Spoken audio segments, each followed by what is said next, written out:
Por favor, abram a Bíblia no Evangelho de Marcos, capítulo 9, vamos ler os versos 1 a 13.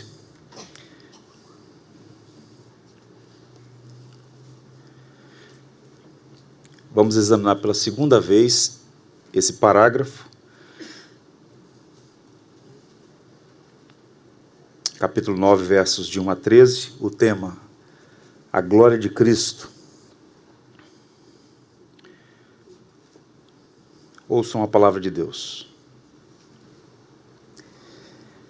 Dizia-lhes ainda: em verdade vos afirmo que dos que aqui se encontram, alguns há, que de maneira nenhuma passarão pela morte até que vejam ter chegado com poder o reino de Deus. 6 dias depois, tomou Jesus consigo a Pedro, Tiago e João, e levou-os sós à parte a um alto monte. Foi transfigurado diante deles. As suas vestes tornaram-se resplandecentes e sobremodo brancas, como nenhum lavandeiro na terra as poderia alvejar. Apareceu-lhes Elias com Moisés e estavam falando com Jesus.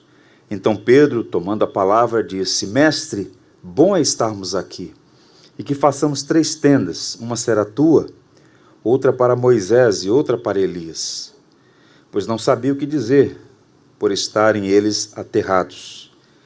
A seguir veio uma nuvem que os envolveu, e dela uma voz dizia: Este é o meu filho amado, a ele ouvi.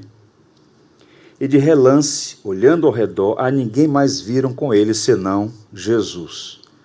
Ao descerem do monte, ordenou-lhes Jesus que não divulgassem as coisas que tinham visto, até o dia em que o Filho do Homem ressuscitasse dentre os mortos. Eles guardaram a recomendação, perguntando uns aos outros que seria o ressuscitar dentre os mortos. E interrogaram-no, dizendo: Por que dizem os escribas ser necessário que Elias venha primeiro? Então lhes disse: Elias, vindo primeiro, restaurará todas as coisas. Como, pois, está escrito sobre o Filho do Homem que sofrerá muito e será aviltado? Eu, porém, vos digo que Elias já veio, e fizeram com ele tudo o que quiseram, como a seu respeito está escrito. Que o Senhor nos abençoe. O ministério de Jesus foi marcado por momentos decisivos que aconteceram em montes. Logo no início ele foi tentado no deserto. Os 3 evangelistas, os sinóticos, apontam isso. A tradição associa o lugar da tentação ao deserto da Judéia, mais especificamente ao Monte da Tentação, que, segundo a tradição, fica ali na região de Jericó, próximo à cidade de Jericó. Ele foi crucificado no Gólgota, que é uma colina cujo acidente geográfico sugere uma caveira, daí o nome Calvário, a colina do Calvário. A região inteira faz parte de um complexo chamado Monte Moriá. Após a ressurreição, Jesus foi para Galiléia, esteve com seus discípulos no espaço de 40 dias, deu a eles a comissão, por vezes chamada de grande comissão, ir por todo o mundo e pregar o evangelho a toda criatura, e depois subiu aos céus. O local da ascensão teria sido Betânia, existe ali o Monte da Ascensão. Então, locais específicos, uma geografia interessante em pontos decisivos do ministério de Jesus. O Monte da Transfiguração, por assim dizer, recapitula os mistérios da vida do Senhor. A humanidade e a divindade de Jesus, conforme nós vimos na mensagem anterior, são inseparáveis. Quem é Jesus? Deus homem, plenamente Deus e plenamente homem. Durante seu ministério ele foi tentado, mas enfrentou a morte e a venceu.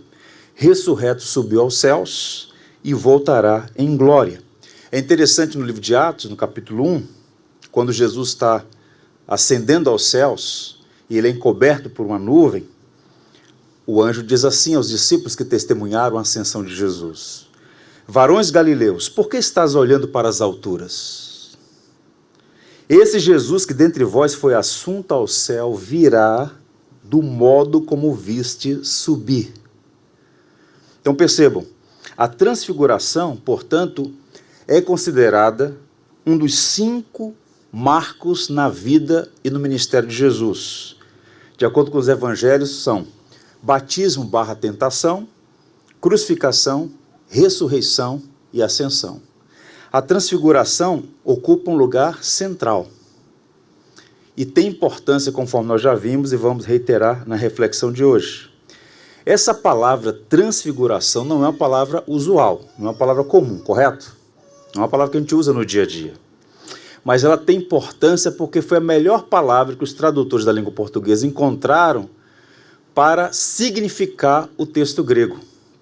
A palavra transfiguração, percebam, emprega o prefixo trans, que significa através. Um exemplo, um navio transatlântico é um navio com capacidade de atravessar o Atlântico.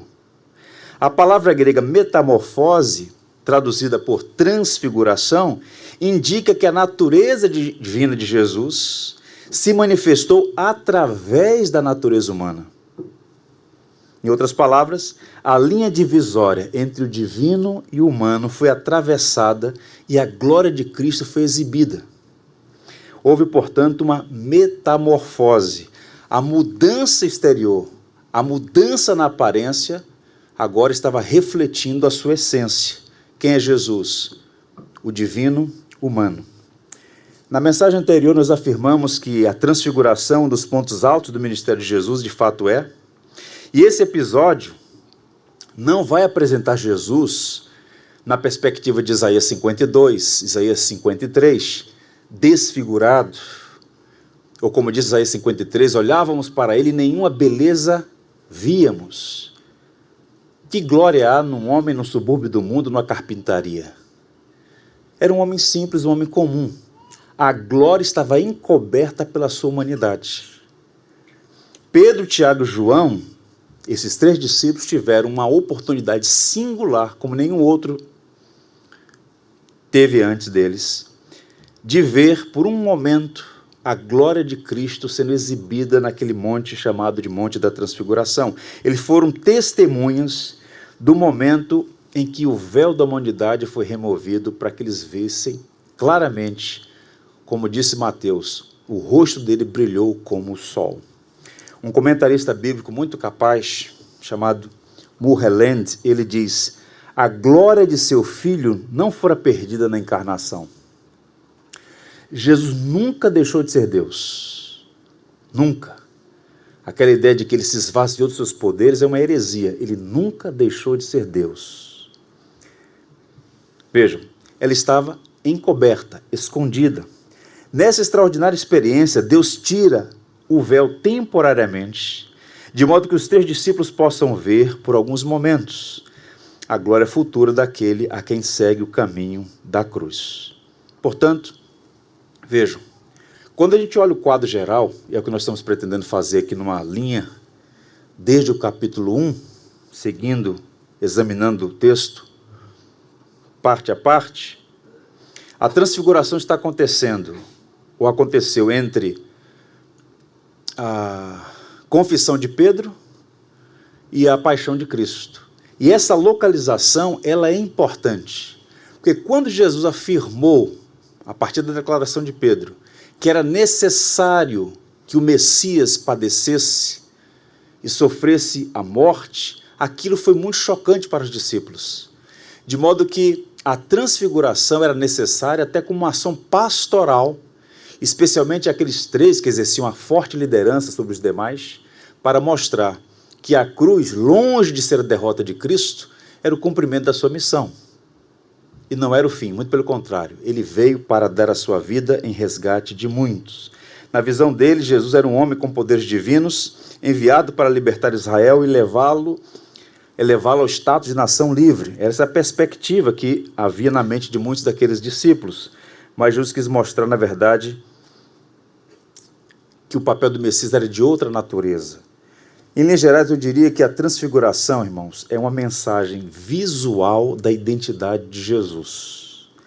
Ele não é um homem com poderes divinos, guarde isto, ele não é um homem com poderes divinos, nem é um Deus com aparência humana. Ele é misteriosamente Deus homem.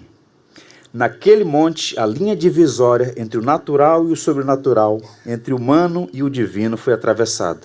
Transfigurar é atravessar.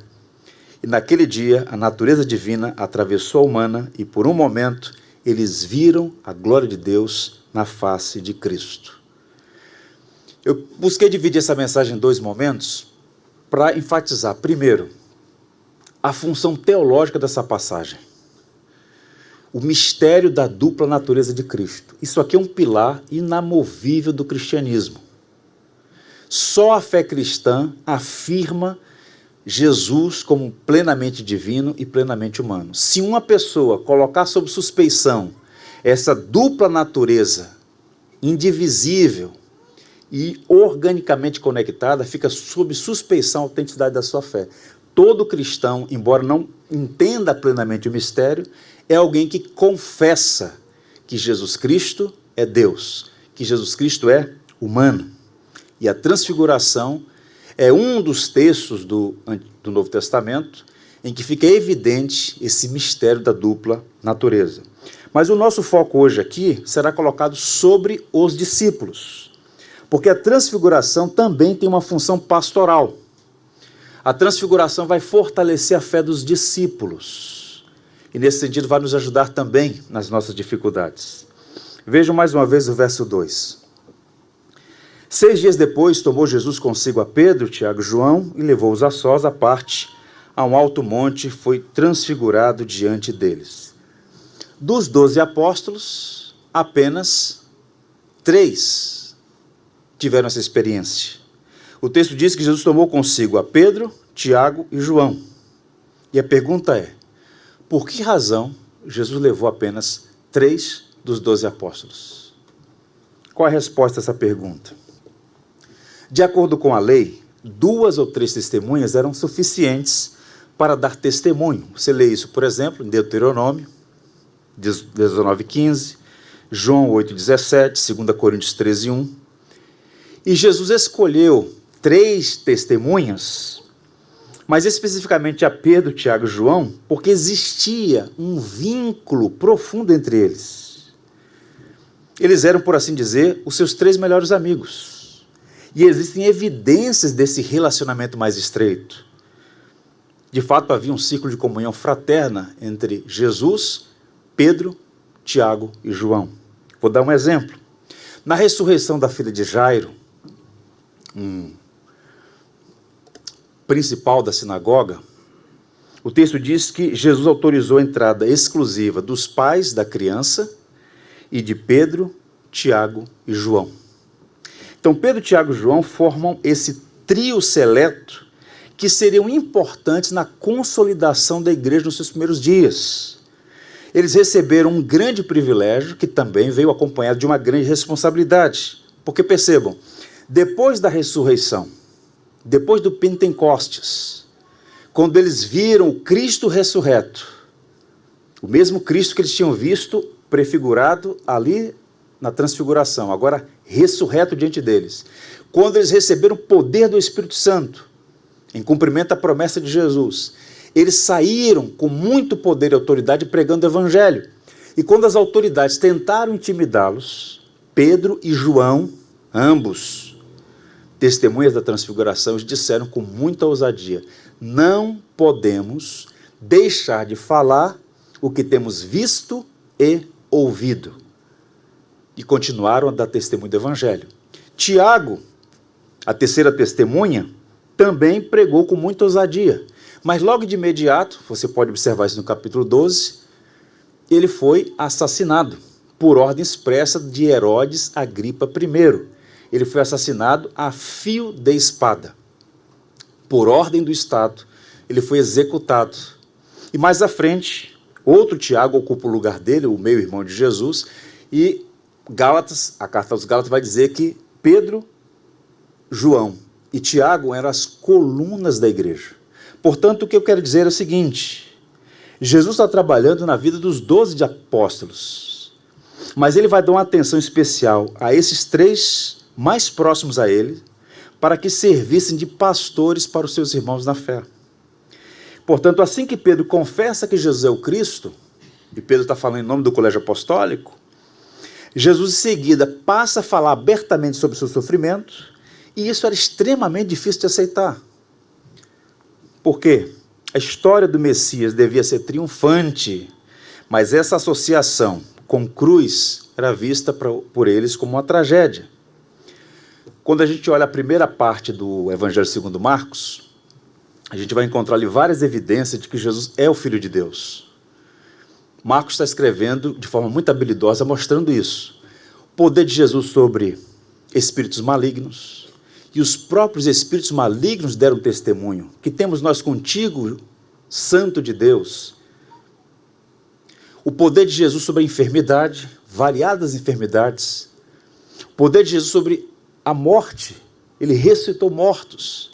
O poder de Jesus sobre a criação, ele fez as ondas bravias se aquietarem, a força do vento também se aquietar. Então essas evidências todas mostravam que ele não era uma pessoa comum. Ele era humano, mas também divino.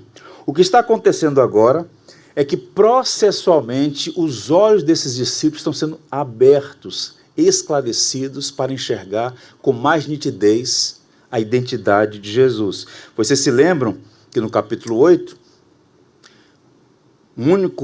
uma única situação em todo o Novo Testamento em que Jesus cura um homem em 2 etapas, um cego.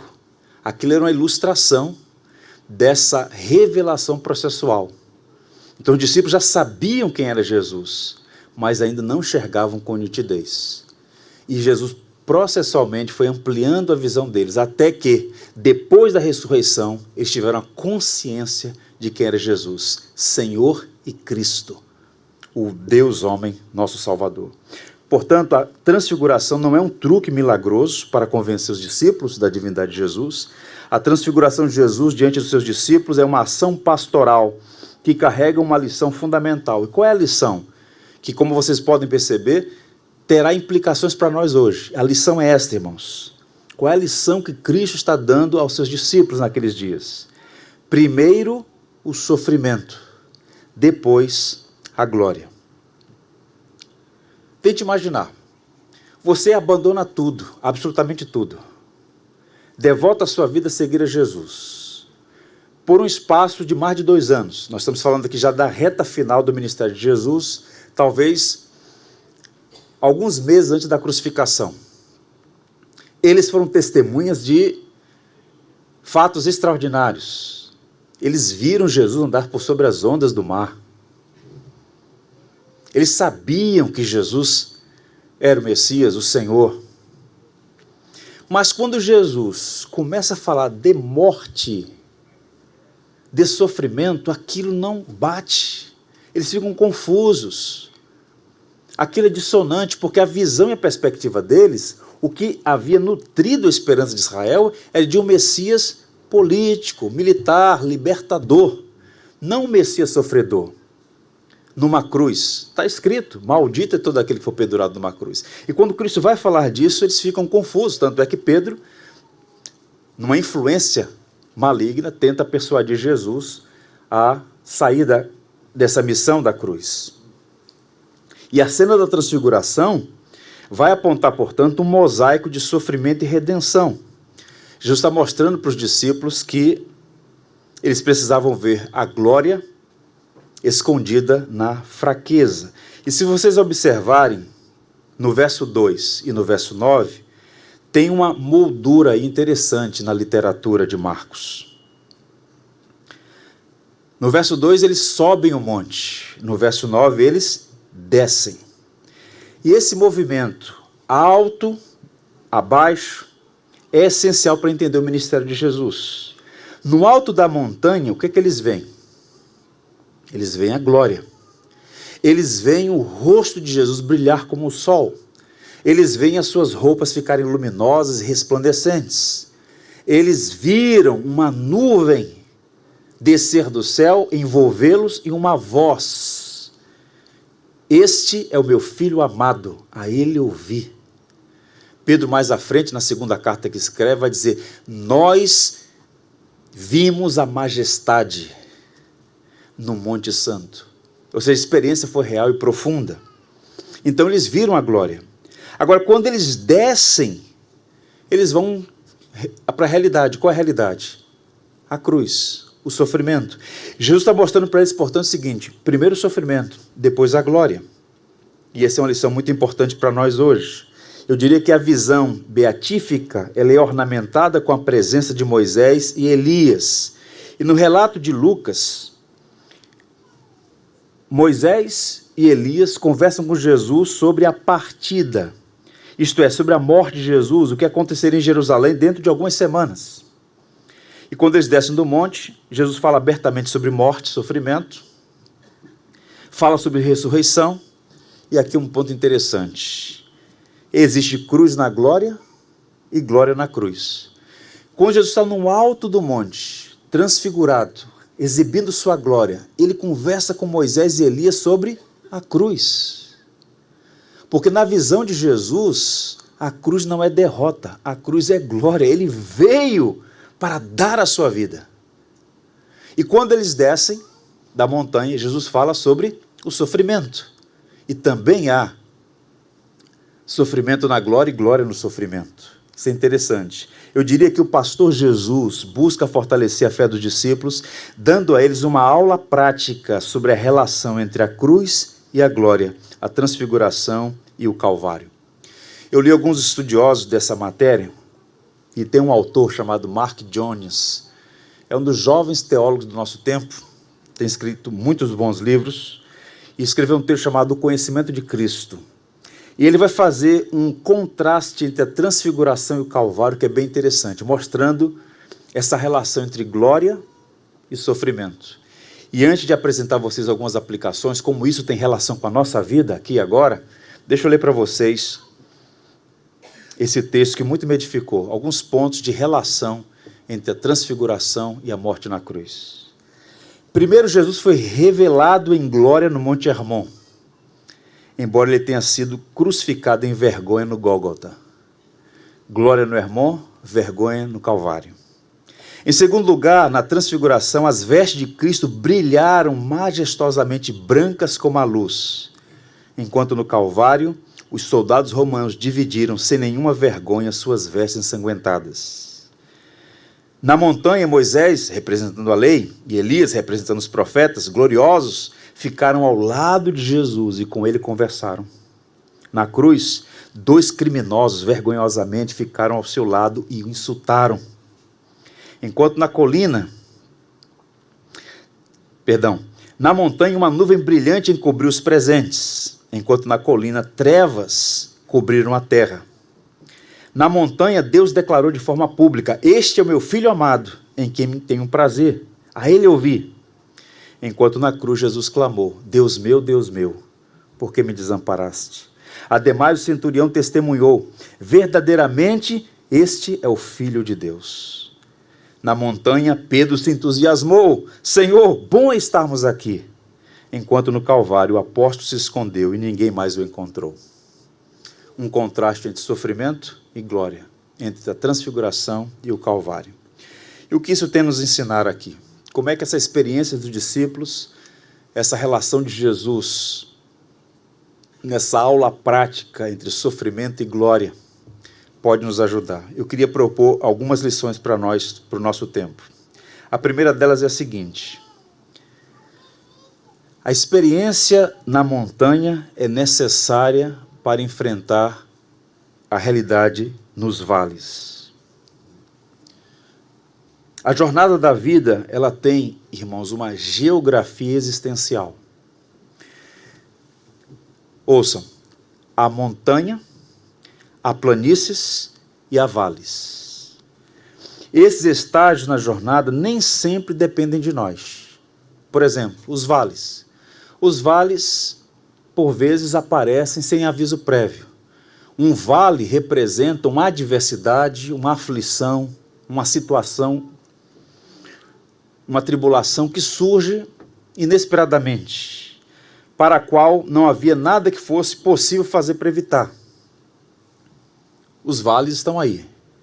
Quem nunca passou vai passar, e quem já passou pode passar novamente. A experiência da planície, eu diria, é a fé no dia a dia, a fé no ordinário. E nós precisamos ver a beleza da vida nas coisas comuns e viver o Evangelho diariamente. Exemplo, é pela fé e para a glória de Deus que os crentes em Cristo obturam um dente, leem uma sentença, emitem um laudo, disparam uma arma, preparam um almoço, trocam fraldas, preparam um sermão. Ver a fé nas coisas ordinárias da vida. Nós vivemos na planície também. Na vida real, passamos por adversos vales e também temos a normalidade das planícies do ordinário. Eu creio nisso. No entanto, e esse é o ponto que eu quero destacar e peço que vocês ouçam e guardem no coração, de tempos em tempos nós precisamos subir a montanha. A vida constantemente horizontal é muito pequena. E é desse mal que a nossa sociedade padece, é desse mal que a nossa geração padece. É preciso elevar a alma, é preciso buscar o sublime, o magnífico. Eu estou lendo um texto, preparando aulas de história da igreja medieval, um texto clássico, Regras de São Bento, o grande reformador dos monastérios, Bento de Núrcia. É impressionante como ele propõe isso. Um monastério de homens virtuosos que busquem o sublime, o magnânimo. Subir a montanha, portanto, significa crescer na fé, amadurecer, intensificar a intimidade com Deus. E a gente vive um tempo em que as pessoas ou estão nos vales, nas suas lutas, ou estão no ordinário, que tem o seu lugar. Mas poucas pessoas sobem a montanha. E a gente precisa subir a montanha. Enquanto é possível subir. Crescer espiritualmente. E a gente faz isso como? Através do meio de graça. Palavra, oração, as disciplinas espirituais. A gente precisa fazer isso para crescer. Nossa geração padece da superficialidade. A gente entra nessa ciranda da religiosidade dominical. O culto público aos domingos é uma grande bênção. Nós temos que valorizar isso e preservar isso. Mas reduzir a fé cristã ao culto público dominical é reduzir a nossa fé. A gente precisa crescer, subir a montanha, ter essa visão beatífica do Cristo. Isso é um elemento místico, né? Isso é um elemento pessoal, isso é um elemento entre você e Deus. A segunda aplicação, veremos o Senhor e por Ele seremos total e completamente transformados. Essa é uma segunda aplicação maravilhosa. Naquele dia, apenas 3 discípulos viram a transfiguração. Mas um dia, todos nós veremos a glória de Cristo. Até lá, nós é que estamos sendo transfigurados, transformados de glória em glória, antecipando na vida a glória futura. Há 2 textos que falam claramente sobre isso. 1 João 3,2, o apóstolo João, que foi uma das testemunhas da transfiguração, diz assim: ainda não é manifestado o que havemos de ser. Alto lá. Ainda não é manifestado o que havemos de ser. E ele prossegue. Mas sabemos que quando ele se manifestar, seremos como ele é. Porque assim como é, o veremos. João está dando para nós aqui uma aula e um encorajamento sobre essa tensão, a nossa luta contra o pecado e a promessa de redenção final. Ele está dizendo, ainda não somos o que um dia seremos. Sim, você não é o que um dia será. Mas a boa notícia é que você já não é mais o que um dia foi. Nós não cantamos ainda há pouco, Jesus Cristo mudou meu viver. Já houve uma mudança. Não é a mudança definitiva. Houve uma cura substancial, mas não uma cura definitiva. Há um processo em curso. há uma santificação em andamento. Vivemos a tensão entre o já e o ainda não. Somos salvos e, ao mesmo tempo, estamos sendo salvos. A boa notícia qual é? O Senhor há de completar a boa obra que começou em nós. Isso é consolador. Quando Ele se manifestar, de João, quem é Ele? Jesus Cristo. Seremos semelhante a Ele. Portanto, João conecta a esperança da redenção ao retorno triunfal de Cristo, o que os anjos disseram às testemunhas da ascensão. Por que vocês estão olhando para o alto, galileus? Do mesmo modo como vocês viram ele subir, vocês o verão descer. Ele virá, e todo olho o verá. E quando isso acontecer, percebam, porque assim como é, o veremos. Então não é apenas 3 discípulos, todos nós veremos o Senhor Jesus Cristo. E por ele seremos completamente transformados. Eu estava lembrando, as reminiscências aí, as memórias, há uma canção antiga que diz assim: um dia também verei face a face, e assim eu creio pela minha fé. Oh, aleluia, verei o seu rosto, verei a Jesus como ele é. Que coisa linda, ver a face de Cristo. O Cristo que nos amou, apesar de nós. E o segundo texto é esse: e todos nós, como rosto desvendado, contemplando como por espelho a glória do Senhor, somos transformados de glória em glória, na sua própria imagem, como pelo Senhor, o Espírito. 2 Coríntios 3,18, Paulo usa a mesma palavra usada para a transfiguração. Paulo ensina que os discípulos de Jesus também estão sendo transformados.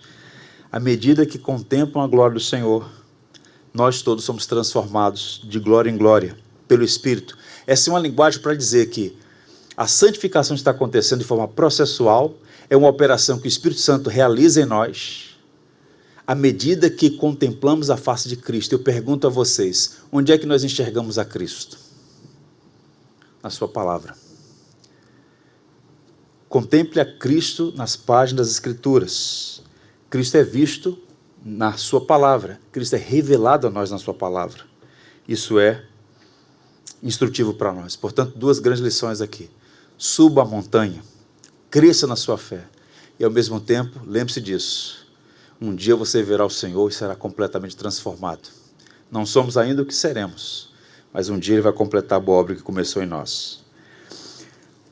2 coisas ainda para serem destacadas aqui: o testemunho de Moisés e Elias e o testemunho do Pai. E o que isso tem a nos ensinar? Vejamos.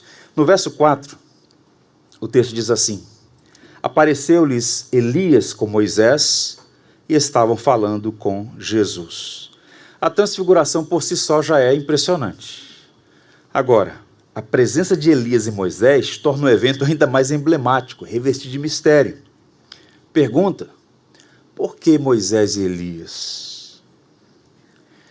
Ambos os nomes são nomes de peso no Antigo Testamento. Eles desempenharam ambos funções importantes no Antigo Testamento, na história da redenção. Moisés como mediador da antiga aliança e Elias como representante maior, eu diria, dos profetas do Antigo Testamento. E na tradição cristã, essas 2 figuras, Moisés e Elias, estão representando aqui a lei e os profetas. Várias vezes, em vários momentos das Escrituras, Jesus vai dizer assim: a lei e os profetas testemunham de mim.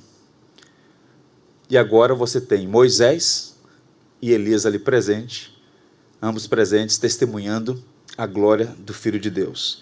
Moisés e Elias são profetas escatológicos, precursores messiânicos, representantes da lei dos profetas. E a presença de Moisés e Elias indicam que o reino vindouro estava prestes a se concretizar e que as promessas de redenção iriam se cumprir por meio de Jesus. Extraordinário isso. Interessante que o texto diz que eles estavam falando com Jesus. Tendo em vista que a lei e os profetas apontam para Cristo, o assunto da conversa era o próprio Cristo e a sua missão. Se o coração da lei e o coração dos profetas é o próprio Cristo, é necessário, portanto, reconhecer que a conversa era em torno da pessoa e da obra de Jesus. E Lucas corrobora isso quando vai dizer assim, lá no capítulo 9, versos 30 a 31. Eis que 2 varões falavam com ele, Moisés e Elias, os quais apareceram em glória e falavam da sua partida, que ele estava para cumprir em Jerusalém. A palavra traduzida aqui por partida é a palavra grega êxodos. A história do êxodo apontava para a salvação por meio do servo do Senhor, que ele mesmo levantaria para salvar o seu povo, conduzi-lo para a terra prometida. Então, tal como Moisés lá atrás foi aquele que conduziu o povo de Deus naquele êxodo, tirando o cativeiro do Egito, agora o novo Moisés e o próprio profeta, a própria boca de Deus, Jesus Cristo, iria conduzir o povo do Senhor não para uma terra prometida ali no Oriente Médio, mas para uma terra prometida de outra natureza. Portanto, a transfiguração resplandece para nós essa gloriosa verdade. Nós estamos diante de um Cristo que é sem igual. Tanto Moisés quanto Elias testemunham que Jesus Cristo é o cumprimento da promessa de Deus. Ele veio a este mundo cumprir uma missão redentiva. Moisés teve uma função, mas era um servo. Elias teve uma função como profeta, mas ele era um mensageiro. Cristo é superior a Moisés, ele é o Filho de Deus. E Jesus Cristo não veio simplesmente trazer uma mensagem de Deus, ele é a própria mensagem. Ele é superior a Moisés e superior a Elias. Enquanto estava meditando essa passagem, fiquei pensando sobre Moisés. Está aí um personagem dos mais emblemáticos do Antigo Testamento. E há 2 coisas nessa passagem que eu queria partilhar com vocês, porque eu sei que talvez seja uma curiosidade dos irmãos, tal como foi para mim por algum tempo. E muito recentemente, um amigo conversou sobre esse assunto comigo. Um dos meus alunos no seminário é um procurador aposentado, está vindo de São Paulo morar aqui no Rio, muito provavelmente vai congregar conosco. E coisa de uns 2 meses atrás, tomamos um café aqui no Rio, e ele falou, olha, quando eu me converti, uma das coisas mais incômodas para mim, quando eu comecei a ler a Bíblia, foi aceitar que depois de tanta peregrinação, tanto sofrimento, Moisés não tem entrado na Terra Prometida. Eu achei aquilo demais, eu não consigo aceitar aquilo por muito tempo. Depois, com muita... Tudo bem, vou aceitar. Mas não era parecia uma injustiça. Por 40 anos sofrendo com aquele povo, e porque ele perdeu a paciência numa determinada situação, ficou de fora, ele entrou numa crise com aquilo. Pois bem, vamos entender essa passagem aqui. 2 coisas que apontam para nós que Deus respondeu a oração de Moisés. A primeira delas é a seguinte: Moisés pediu para ver a glória de Deus. Está lá registrado em Êxodo 24, Êxodo 34. Mas Deus disse para ele, homem nenhum verá minha glória e viverá. Então Deus coloca Moisés numa fenda de uma rocha e metaforicamente passa por ele, e Moisés, por assim dizer, vê as costas de Deus. E aquele foi tão intenso que quando Moisés desce do monte, o rosto dele brilhava. E as pessoas viram, visualmente perceberam que Moisés esteve com o Senhor no Monte Santo. Agora, o que está acontecendo? Séculos depois, Moisés está vendo a face de Deus na face de Cristo, que é a imagem do Deus invisível, que é o resplendor de Deus e a expressão exata do seu ser. Deus respondeu à oração de Moisés. Ele viu a sua glória na face de Cristo. E um dia nós também veremos a face de Deus na face de Cristo. E depois de peregrinar por 40 anos no deserto, Moisés não entrou na terra prometida, conforme eu disse ainda há pouco, um incômodo para aquele meu amigo, e para alguns talvez.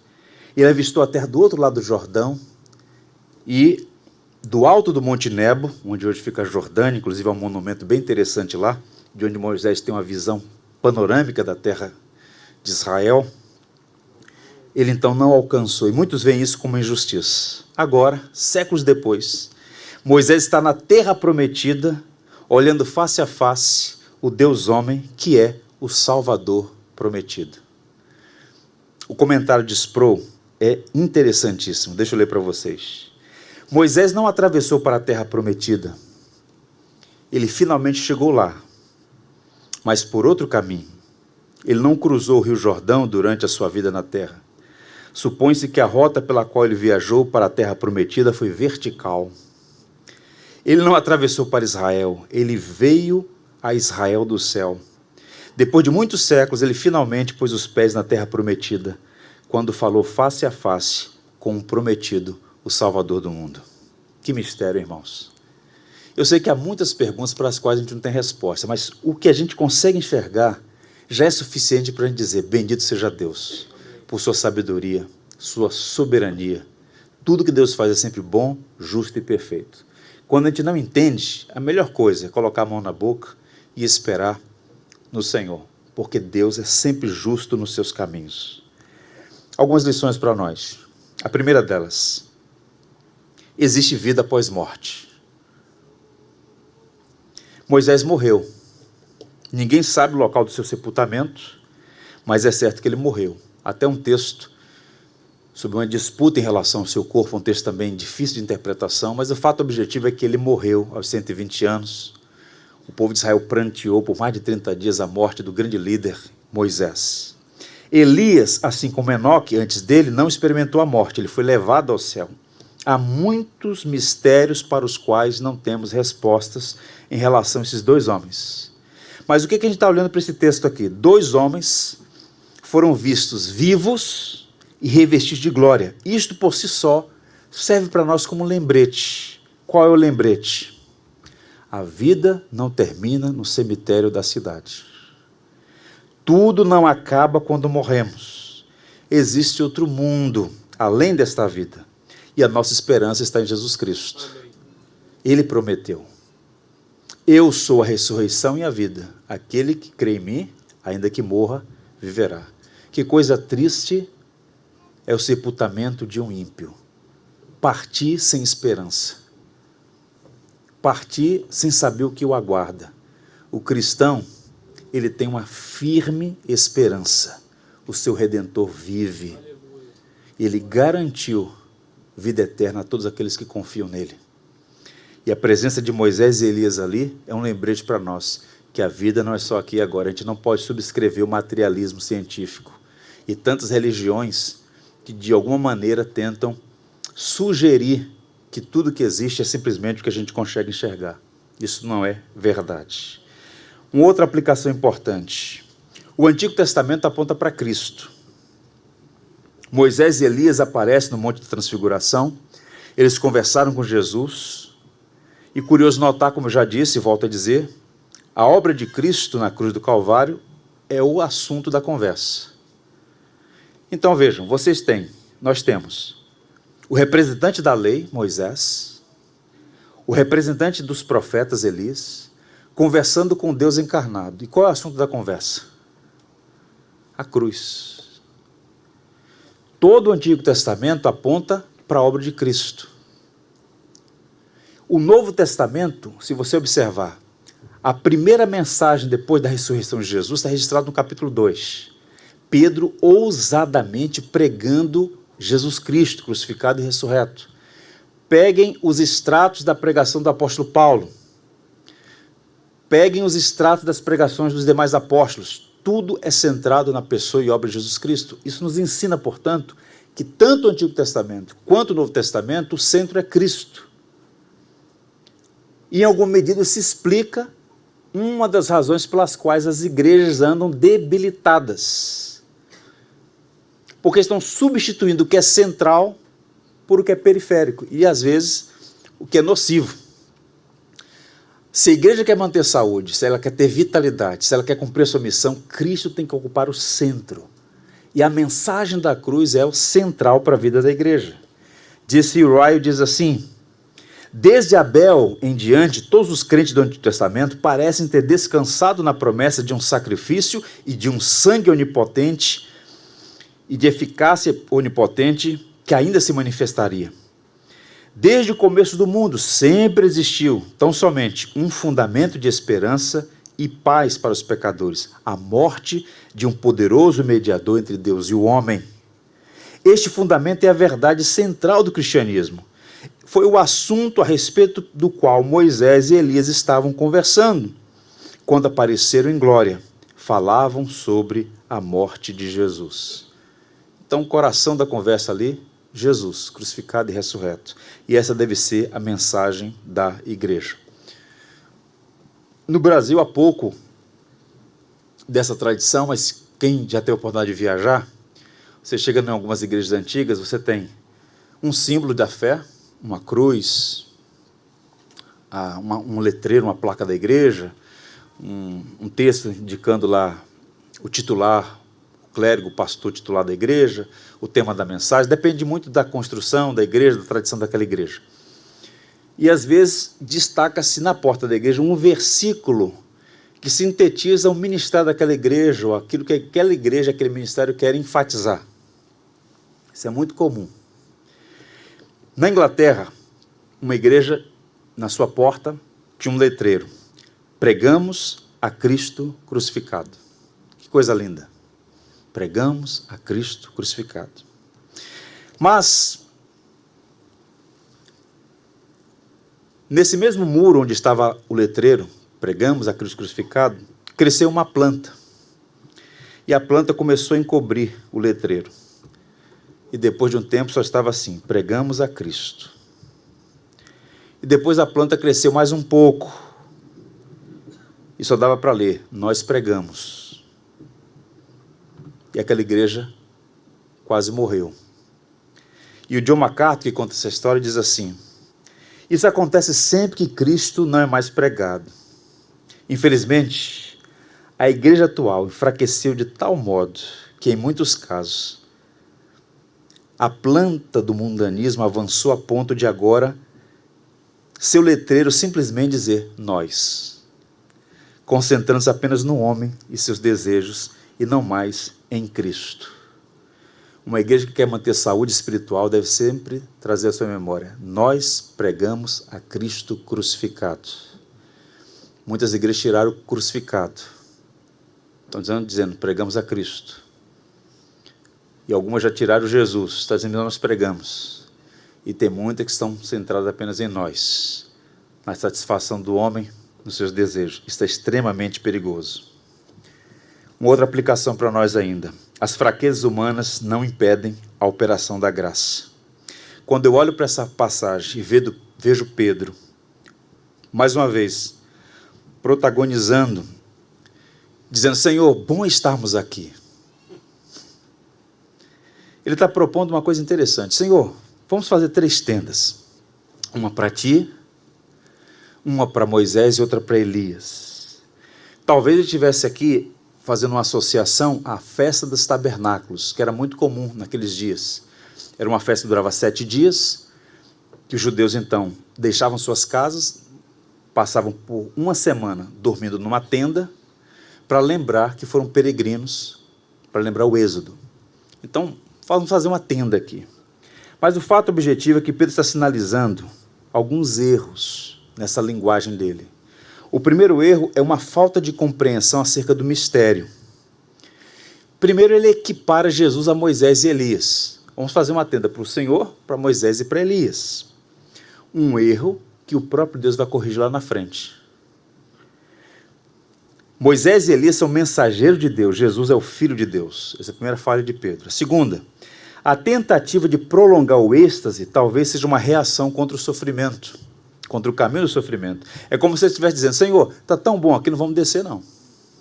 Não vamos para o vale não, vamos ficar sempre no cimo da montanha. Vamos ficar por aqui, vamos parar o tempo, vamos viver no alto da montanha.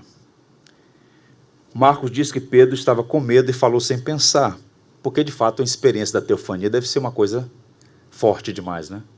Eu fico sempre curioso com esses camaradas que dizem que viram anjos, que Deus falou. Vou dizer uma coisa para vocês: dos 10 mandamentos, o mandamento mais violado na nossa geração é o mandamento de tomar o nome do Senhor em vão. O que tem de gente falando que Deus falou é impressionante. Vejam, sempre que Deus se manifestava, que Deus falava, a sensação da testemunha era de temor, de prostração, de pavor diante da glória de Deus. E Pedro então diz Marcos que estava com medo.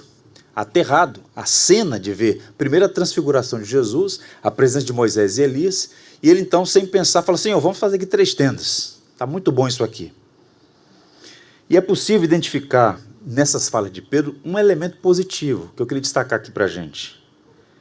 Quando ele diz, mestre, é bom estarmos aqui, embora tenha um elemento ali de fraqueza, eu pergunto para vocês, se ao ver apenas 2 santos, Moisés e Elias, ele diz, Senhor, é bom estarmos aqui, e há sinceridade nas palavras dele. Imagine quando nós tivermos a experiência de ver o Senhor na companhia de todos os santos. Já parou para pensar nisso? O santo ajuntamento do povo de Deus. Uma fonte inesgotável de alegria e contentamento. Haverá um dia, uma hora e um momento em que a igreja estará reunida na presença de Cristo e de todo o seu povo. Ele voltará na companhia de todos os seus santos. Isso para nós é uma experiência arrebatadora.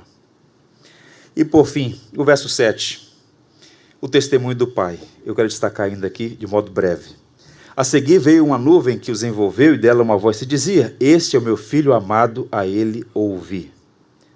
Montanha, nuvem, glória, voz de Deus. Tudo isso aqui faz uma alusão à experiência de Moisés no Monte Sinai. Uma boa experiência para a gente ler esse texto, um bom recurso, é ler essa passagem e ler também os textos de Êxodo.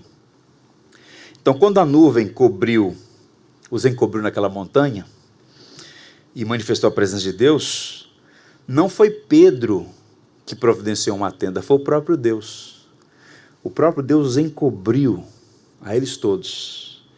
E de repente, a nuvem é o céu que desce e abriga o povo de Deus. E essa Shekinah, essa glória, envolve todos eles ali, e eles ouvem uma voz.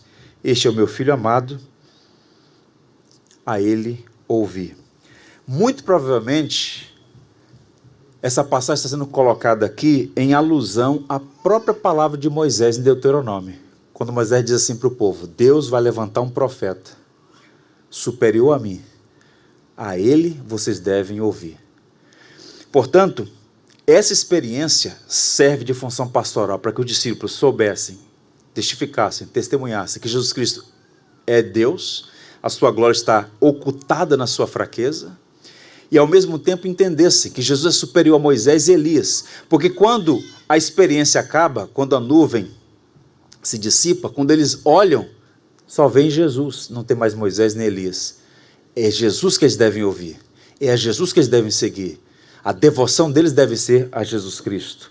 Então no passado Deus falou por meio de Moisés e Elias, o autor de Hebreus vai dizer que Deus falou muitas vezes, de muitas maneiras aos pais pelos filhos, mas nesses últimos dias nos falou pelo Filho. Cristo é a palavra final de Deus aos homens. A gente não precisa mais buscar novas revelações. Deus nos falou definitivamente por meio de Jesus Cristo. Portanto, essa experiência aqui do versículo 7, esse texto, está testemunhando 2 coisas. O Pai endossa o caminho da cruz e reitera o amor pelo Filho. A transfiguração, portanto, também tem essa função missionária, confirmar a obra de Jesus. Quem é Jesus? O Deus homem que veio este mundo numa missão redentiva. A ele escutai. Eu encerro dizendo aos irmãos 2 coisas. A primeira delas é a seguinte. Uma passagem como essa, o perigo dela é a gente ficar preso nos pormenores e esquecer o que é central. E qual é o núcleo dessa passagem? Essa palavra-chave. Este é o meu filho amado, a ele ouvi. A essência não está nos detalhes, mas na mensagem central. Os discípulos deveriam ouvir a Jesus. Porque grande perspectiva deles, o medo deles, na verdade, era associar o messiado de Jesus com sofrimento e cruz. E aquela experiência está atestando que eles não deveriam ter medo. Ele veio para isso. Ele é o Deus homem que deveria dar a sua vida naquela cruz. Eu pergunto a vocês, como é que nós ouvimos a Jesus hoje? Por meio da palavra. Podemos não ter as visões que ele teve de Jesus na montanha, mas temos tanto mais confirmado a palavra de Deus. E a palavra de Deus é suficiente para nós. Lutero tinha uma frase que ele dizia, Eu estou satisfeito com a suficiência da palavra. Não preciso de anjos nem de revelações. E os cristãos evangélicos precisam dizer a mesma coisa hoje. Nós estamos satisfeitos com a palavra revelada. A Bíblia é suficiente para nós. E a transfiguração grita para nós essa realidade fundamental. Deus fez homem em Cristo e precisamos crer nele de todo o coração. Ele faz morada em nós, age no meio de nós e ele é suficiente para nós. E que assim seja. O livro de oração comum, o livro oficial da Igreja da Inglaterra, tem uma oração baseada na transfiguração que diz assim. Deixa eu ler para os irmãos. Essa oração que tanto nos edifica. Ó Deus, que sobre o santo monte revelaste as testemunhas escolhidas, teu Filho amado, lindamente transfigurado, em veste brilhante, conceda por misericórdia tua, que nós, libertos da inquietude deste mundo, pela fé, possamos contemplar o Rei em sua beleza. E que assim seja. Amém. Para a glória dele. Amém? Amém. Vamos ficar em pé, vamos cantar. Tudo que tens feito, por tudo que vais fazer, por tuas promessas e tudo que és, eu quero te agradecer com todo o meu ser. Te agradeço, meu Senhor,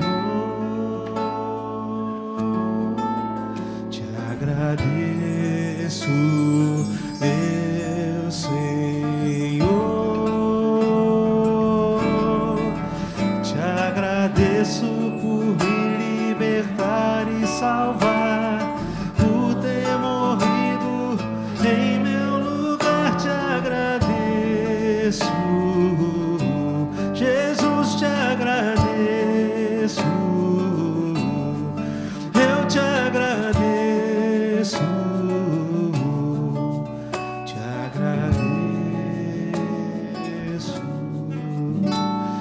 por tudo que tens feito, por tudo que vais fazer, por tuas promessas e tudo que és. Eu quero te agradecer com todo o meu ser. E aí? Te agradeço, meu Senhor. Te agradeço, meu Senhor. Te agradeço por me libertar e salvar, por ter morrido em meu lugar, te agradeço, Jesus, te agradeço,